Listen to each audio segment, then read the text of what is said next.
Die leier van die ACDP, eerw Kenneth Meshoe, het Sondag in rapport die Black Lives Matter-beweging van skynheiligheid en onnodige gewelddadigheid beskuldig. Hy sluit nou by my aan. Reverend, goals like racial equality and ending police brutality sound like noble goals expressed by the BLM movement in the US. Why are you so skeptical? We agree with those goals. We agree that Black lives matter, as we also believe that colored, Russian, Indian, and white lives matter. All lives matter. That is the bottom line of where we come from.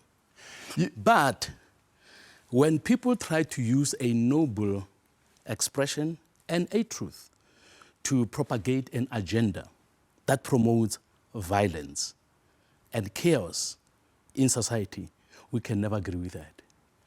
There are people who are involved with that movement, as we saw on television, who destroyed property, who some of them were even saying they want the police to be defunded, they want to live in communities where there are no police, and you know there will be chaos. The killings will increase, murders, rapes, and every wicked thing you can think of will increase when the police are not there. So there is an agenda which is evil that must be exposed for people to be aware of.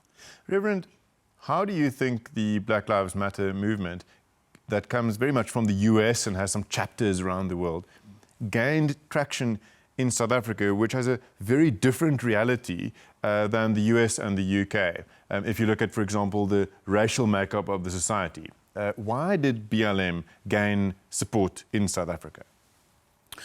Well, South Africa obviously has a racial unbalanced past, where some black people obviously, well, all black people were unfortunately oppressed and they were denied opportunities. So when you talk about black people being denied opportunities, you are hitting the right note with many black people. So they had to identify with the unjust treatment of black people in America by some policemen. And I think it's important for people to know it is not all policemen. That is why we can never agree with removing policemen from society. Even in South Africa, we have policemen that are brutal, policemen that overstep the line, or policemen who do not think about the rights of those that they have to arrest, and rather than use respect and approach them well, they become, unfortunately, very brutal in their approach. So it's not happening in America also only, but in South Africa it's also happening. That's why I think many South Africans jumped in support of this movement, because it is exposing partly a problem that we are also facing in South Africa. But which part of the agenda, besides the tolerance with violence in the movement, which part of the agenda of Black Lives Matter worries you most? You mentioned the police, but there are some who say there are Marxist elements, for example. Share with us your concerns. Well, Marxist element is one of the issues. But for me as a Christian, it is the element of spirituality that is promoted by this Black Lives movement. And in their meetings, we have been told this, and everybody can Google that, by the co-leader of the founder of the movement in Los Angeles, Professor Abdullah, who said the meetings all start with rituals, all right? But for reasons to minimize attacks and criticisms on themselves, they have decided that they should not be videoed anymore. People should not take pictures of that. Once that part is over of rituals, then they come up. Now, there are people who only see the words they are saying, or who only hear the words they're saying, who do not see the spiritual part of it, which is a concern to me, because when you start evoking dead people, true Christians must be informed, as they should know, that a true Christian should not be involved in invoking the names of the dead people. So some South African sportsmen would agree with you, and they protested that they would not take the knee in this, at the Sale Sharks team in the UK or at South African sports games. But some of those who did decide to kneel in deference to BLM, say that they don't buy into all these things that you are talking about. They merely want to signal to their compatriots here in South Africa that they care for racial equality and that they are against racism. Some of those sportsmen who decided to kneel for those personal reasons received death threats. Now, obviously, you need to ask yourself a question. Why does a person who disagrees with them and the movement receiving death threats? What does it say about the movement?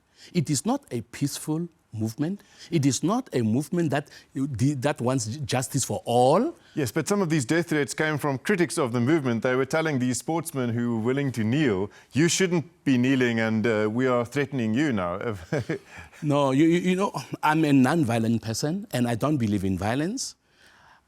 People are surprised that at my age I still talk about my parents. Okay? My parents taught me non-violence. I taught my children non-violence. And in society, I promote non-violence. So any organization that supports violence or that uses violence, propagate its ideas, I want people to stay away from such an organization. Reverend, so non-violence is something our viewers would all accept. But non-racialism has become a even more controversial goal than non-violence, because some would say inside BLM, inside the ANC, inside the commentariat in South Africa, that you need to use a race awareness to fix the problems of the past, not non-racialism. What is your view? Because BLM says we need to use hyper-awareness of race in order to fix inequalities. Some other parties, the DA, your own party, says non-racialism. Non-racialism is not very popular these days. Well, among people who are not for peace, it's not popular. There are people who thrive on confrontation. And racial confrontation is popular in some circles. But we are builders of society. We want a South Africa that is prosperous, that will treat everybody equally. Okay? Discrimination, I must say, must be condemned at all costs. Hatred of one race to the other or of the other must be condemned. Whether it's black hating white or white hating black, that must be condemned. And the AC would never agree with that. But we are saying to build a fruitful, successful, peaceful society, there are better ways of doing that. Rather than employ tactics that are going to promote confrontation that is not peaceful, but confrontation that is violent. All right? South Africa has a violent past, and we need to move away from a violent past. So we cannot, I was talking to people today, and I said to them, when you drive a car, I challenged this person, I said, please get on the road. For 30 seconds, drive your car looking in your rear view mirror. He said, no, I can't do that. So why not? No, I'm going to have an accident. Why? Because I must not focus on the past. I must focus on where I'm going to. So that's what I'm saying. South Africans must, even though you have to use the rear view mirror, don't forget what's behind you, but to build a winning society, to build a society that will become a model among nations of the world, we must look forward. There are mistakes we must not forget so that we don't repeat them. But we cannot stay focusing on the past like some black Americans who would complain about slavery that was abolished 150 years ago. Until today, they still complain about slavery. Friends, for us to be able to build a new South Africa, we need to focus to the front, focus to the future as we condemn what happened in the past. I refuse to be like those who want to remain in the past forever, complain about the past forever. Let's build South Africa where everybody will be treated with dignity regardless of the color of their skin. Thank you so much, Reverend. My pleasure. So is nog 'n Woensdag agter die rug. Ek sien julle weer volgende week. Tot dan. Mooi loop.